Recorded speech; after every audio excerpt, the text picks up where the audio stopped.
Today we're checking in with one of our Good Things favorites. That's Ed Abdella. You may remember the name. He's the biker who was hoping, or is in the middle of, biking around Mississippi. He's actually in stage 3 from Mary Hope and Meridian and back. And today he started, they're in stage 3. So we're going to check in with Ed. We'll let you tell us where he's at. Hey, Ed. Hey, how are you, Rebecca? I am doing well, and I'm bump-puzzling your story, so we are just big, deep breath. You are in stage 3. How many stages are there of Bike Around Mississippi? 4 stages. So this is the 3rd stage, and tomorrow will be the last one. And you kicked off your ride back on July the 4th there in Meridian at Mary Hope. Has all gone well so far? How many miles have you put in? Close to 800. Yeah, everything's been really, really good. Like I said, we're using this as a training ride for the big race in the summer next summer called Race Across America, or RAM. And we're linked up with Mary Hope to raise money to put on a new roof, and this has been a blessing.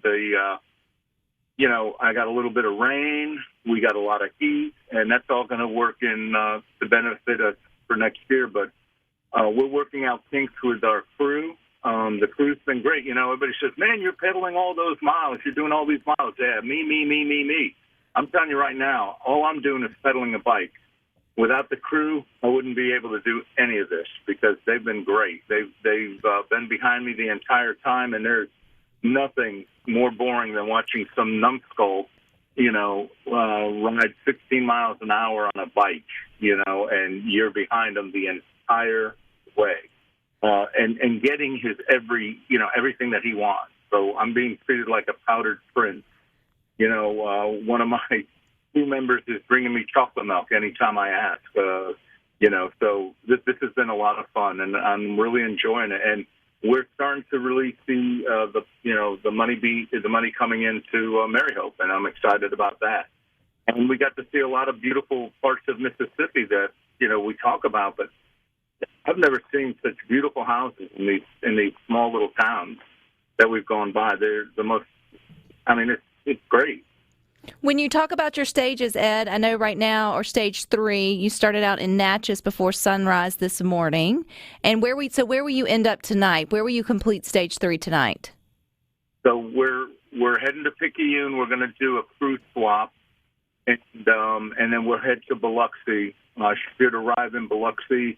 We're hoping to get there by 8:00, and then I'll go to bed. Sleep for 3 hours, and then we'll get up and make the final push to Meridian, which is going to be the lightest day, which will be 196 miles.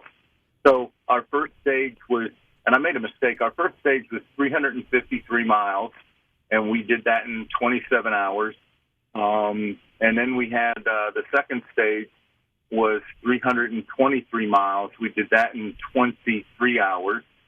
And then today, which we started at 2:00 in the morning. How are you feeling? Finished up. Yeah, we should be finished up by, 7, 8 o'clock. So yeah, I think we got a book that we're putting everything in, everything that I'm eating, everything that I'm drinking, and then of course the sleep. So I got 5.5 hours of sleep. And I'm fine. I feel really, really good. Nighttime is tough, but night's tough for, anybody that's ever been in the military. They know that 2:00 is really a really difficult hour because your body wants to go to sleep and you're still up. But it's worked out fine. Do you ever get bored on the bike, Ed? I know the people behind you, obviously, they've got folks to talk to. Or are you connected through, like, earbuds or communication with your crew where you're not really alone? Yeah, my crew chief, Clint Blackwell, that was the first thing that he purchased probably about a year ago. We were going to use it for the Natchez Scrape, and it just didn't work out that way. But this has an earpiece for me and a place where I can push a button and talk to him. And, it's funny you asked that. The other night, I guess they could tell that, and this was Chris Perry and Kevin Brooker, they're the second crew. And I guess they could tell that I was getting kind of punch drunk because I was swerving a little bit. And so they started asking me trivia questions. I know that I enjoy trivia. So they were asking me, just an array of questions on history. And that was a lot of fun. And it was amazing how about 20 miles went by very, very quickly because of that. And before you know it, the sun started to pick up and, peek through, and it was over. So, yeah. But no, as far as boring on the bike, the only time I have a problem when I'm riding is if I bonk. And bonking is when you're not eating enough or you're not drinking enough. And most endurance athletes are anybody that's done any running, anybody that's ever done any cycling, they don't have to be endurance cyclists. Anybody that's ever done any, riding will know if you're not eating enough, you bonk and you become agitated. And that's only really happened to me a few times. But these guys have been great. They're, like I said, they're marking everything down in this journal for next year's Race Across America on exactly what I've been eating. We put down 8 to 8,500 calories a day is what I'm eating on the bike. And most of it is either solid foods like sandwiches, breakfast burritos done by Clint Blackwell and Chick-fil-A, but also, Scratch Lab and some of the goos and stuff like that. That's been really, really good. Well, biking for 20-something hours a day, Ed, will give you the grace to be able to take in 8,000 plus calories. But again, you're doing all this. Yes, it's a training, exercise for the big race coming up next year, but you're also trying to raise those funds for Mary Hope's, which is Raise the Roof campaign. And so give us a reminder, where's Mary Hope in Meridian? Where can they find you when you make it to the finish line, and how can they support it? Well, they can go on Mary Hope's website, which is MERREHOPE.com, and it's in Meridian, Mississippi. It's one of our magnificent antebellum homes, and we have a great board of ladies that have taken care of that house since the 60s. And so, I love this home, and I want to make sure that it stays, and it's part of our heritage. It's who we are. We got to go around and see some beautiful houses in Mississippi while we were riding.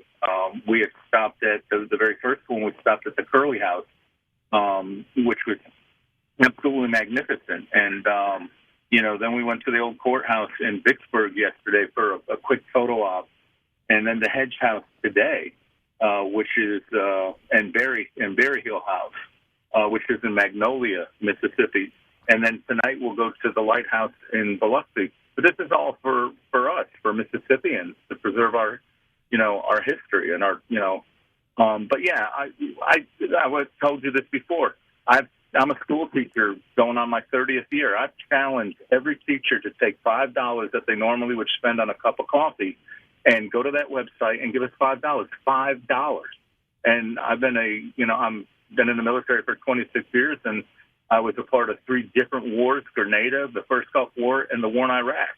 And so I'm challenging every veteran to take $10 out that they normally would spend, on a cup of coffee and maybe a Danish, and send $10 to us.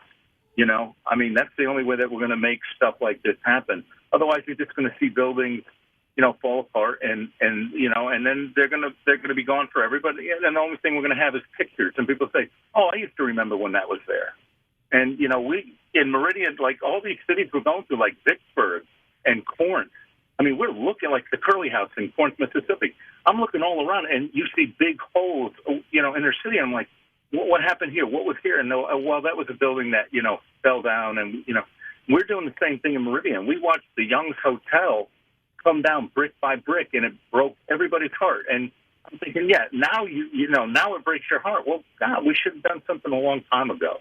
Well, you were preserving it mile by mile. You mentioned about 16 miles per hour. For some of us can keep that into perspective. You're coming into Biloxi tonight. They'll be rounding out your Stage 3.